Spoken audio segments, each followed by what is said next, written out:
Hi, I'm Kelly Kearney with Starry Constellation Magazine, and with me today to talk about her hot new show on Max, Duster. Welcome, actress Sydney Elisabeth. Thank you so much for coming today. Hi, thank you for having me. Nice to meet you. Absolutely. Yeah, thanks so much. I'm loving Duster. It is my favorite Thursday night watch. I never miss it. My wife and I run to the TV. We're like, yes, Duster, little popcorn, little drink. We Yay! love it. In the series, you play Genesis. She is this sharp, ambitious, and clearly the potential heir to her father's mob organization. Say And that. yeah, she has everything it takes except the era is working against her. That glass ceiling is really tough to break through during this era. So, was there something about her or the script when you first read it that made you want to sign on to the project? Yeah, it's funny that you say that the era was the thing that was tough for her because I think that we as women still face a lot of those problems and issues to this day. So there was just an immediate draw that I had to the project and to Genesis because I can relate to it as Sydney. Even in 2025 or 2021 when I booked it, like I knew I just recognized myself within Genesis and the struggles that she goes through walking in this skin and in this body because she has my skin in my body. So Right. And last week was this big sapphic reveal with Genesis, and during Pride Month, no less. So stand out for that. Was Genesis her relationship with Daphne something that was written to the character from the start, or something that evolved later on? it was actually something it evolved later on. I had no idea when I signed on until I read it.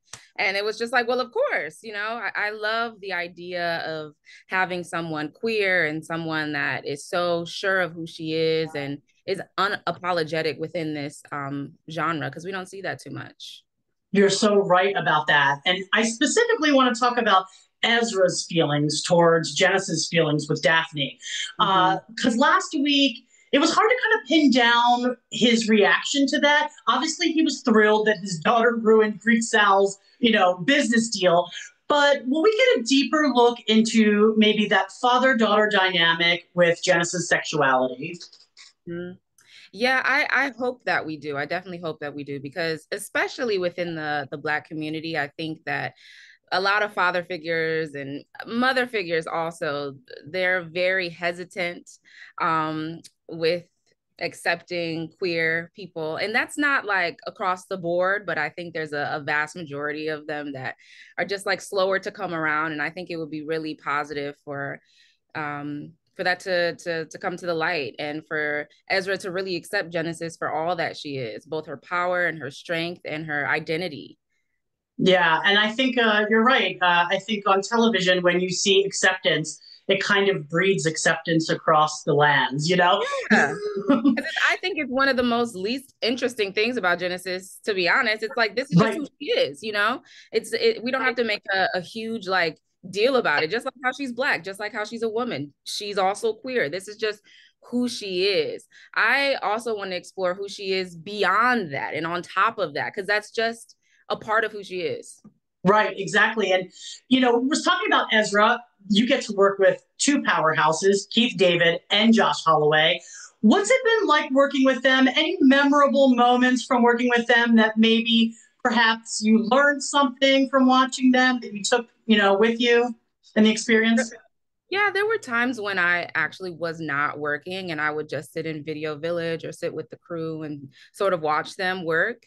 And there were a lot of car scenes that the two of them had that I watched them get through. And there was so much dialogue, and they had gone through a whole day's worth of work. And we're like at nighttime, and they switched between episodes, and just watching their professionalism and watching just the subtle choices that they make. Because this is my first project, so I'm very new to TV and film, and I'm very grateful and honored to be able to work in this medium.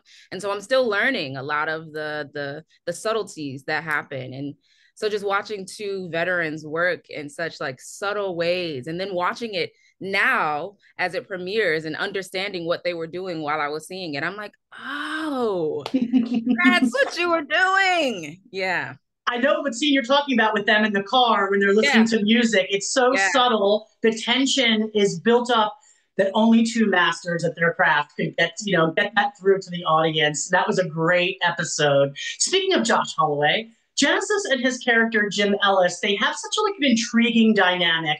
There's loyalty and this like unspoken understanding between them. They just seem to get each other. From the very beginning, I thought they were almost a little flirtatious, and then we had the reveal with Daphne.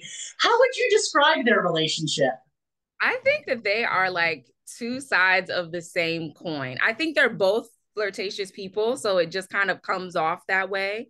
I think that they sort of light one another's fire. And I think that's why Ezra gets along with Jim so well, is because he sort of reminds him of me, of Genesis. I think that we just sort of we're yin and yang, honestly. It's like, oh, you're down with foolishness, I'm down with foolishness. Let's get Right. together. Yeah. It feels very sibling like, even though Yeah. Genesis has a brother Royce, they're so different. And her and Yeah. Jim are a lot more alike in a lot of ways. So, yeah, Yeah. that dynamic between them is a lot of fun to watch. Let's talk about the amazing showrunner, writer, Latoya Morgan. Having a fellow Black woman at the helm of this like gritty, genre driven show as diverse as Duster, it must feel powerful and rare, especially in a period piece where stories like Genesis aren't often left out of the narrative.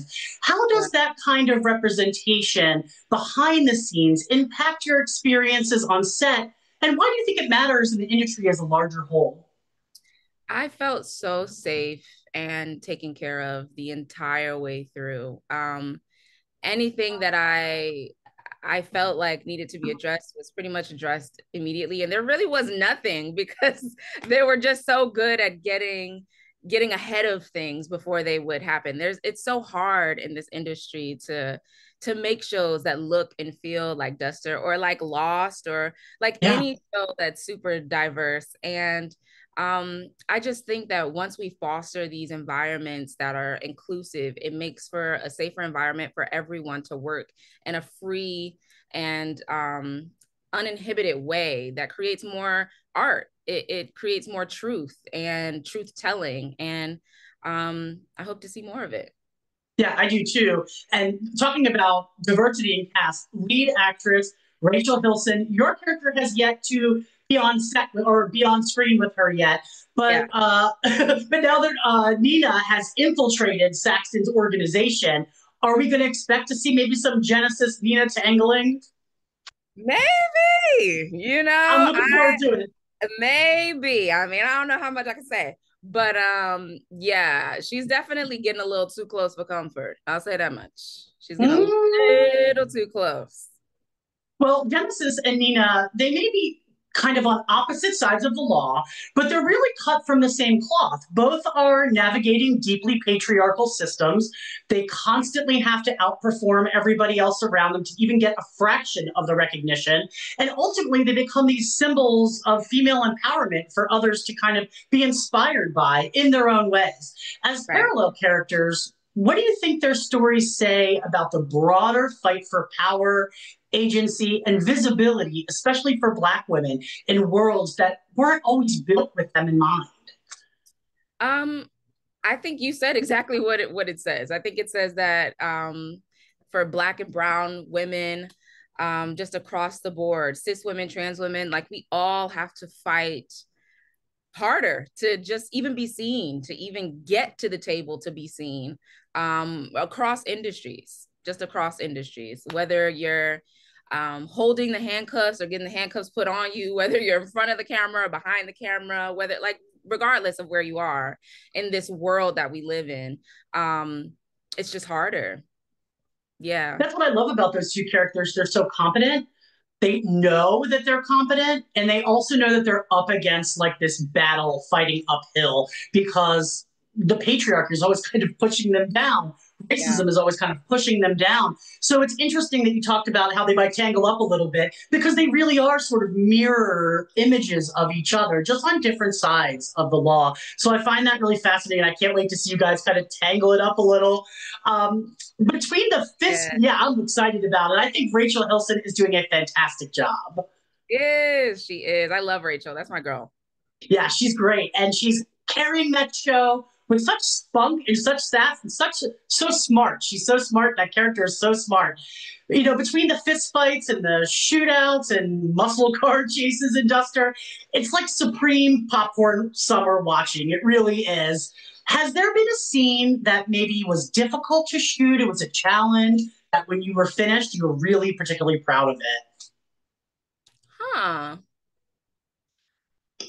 I don't think that, well, difficult is, I guess, subjective. I think when we were about to leave because there were a lot of transitions that were happening with the show, with the strike and with just a lot Oh, of yeah. working on things for a long time. So the scene with my brother, actually, I was really proud of because Genesis doesn't come in a lot. So there was a lot of waiting for me and a lot of like getting revved up and then having to wait and sit in it and then come back. So really the scene with my brother I was proud of. The car scene stuff was Yes, the car scenes. the scenes with my father, really all of it, because I felt like I was constantly working this muscle of hurry up and wait. And so every time I was able to do work that I felt proud of, I was just happy because it's a different muscle and this is a different just a different sort of artistic journey that I'm on, that I'm just new to. So I was really excited for all of it. Was the car scene with Jim a lot of fun to film, or Oh, was it it a was lot of so fun. wait? It was so fun. I literally woke up with like bruises all over me the next day. I was actually in the car. I was in the car with both Josh and the stunt driver. So I was like really hanging out of the car, really being whipped around, really like in a harness and all of that. In the middle of the night. It was very fun. It was just a great time. You can't ask for a better first gig, right? Oh no, I couldn't even make it up if I tried. Well, as Duster kind of burns rubber towards its season finale, what's next for you? Are you working on any other projects that we can look out for? I'm just auditioning right now. There's a lot of auditions that are coming through. So, I'm looking for the next thing and it's looking for me and I'm excited for what's next. Yeah, we're excited for what's next too. You know, one of the things I absolutely love about this show, and I had to say this, is the aesthetic. That 70s Americana vibe comes through in the costumes and the music and just the overall look in general. What's been your favorite part of playing Genesis and being on this show? Hmm. My favorite part. I mean, my favorite part honestly has to be the costumes. I mean, Dana Pink, who did our costumes, is just chef's kiss. She also worked on Lovecraft Country. Oh, yeah. I think she's just fantastic with period pieces because that was also a period piece. And there are certain elements of my costumes that didn't make it to camera. Um, Particularly with the jumpsuit in episode 1, there is Mm. like a heart shape on my back and on my butt, and like it's very cute, but we never got to see it. And then the jumpsuit in 102 is like hand crocheted, and it's just all of the costumes of that era, they're just amazing and beautiful, and the fashion icons of that time, like Diana Ross, like Shaka Khan. There's just so many people to draw from that were just killing it and continue to kill it today. Absolutely. Those costumes in that Elvis party were amazing. Amazing. And your costume was amazing in that episode. I loved it. So now that fans have kind of discovered the show, discovered you, what would you like to say to them? Hmm. Well, first of all, thank you for coming. Welcome to the party. And I just hope that everyone feels seen and heard and loved and just has fun. It's supposed to be a fun watch. It's supposed to be a watch where you feel like you can do anything because these characters are really just going for what they love. That's a theme that I think is across everyone. They're all going after something that they love or someone that they love.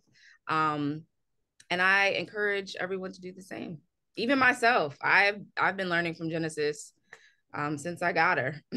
What's the one thing Genesis has taught you? To be fearless, just to be fearless. I think it's very easy to be consumed with fear, especially in during these times. Yeah. And I think it's just important to live life as fearless as possible.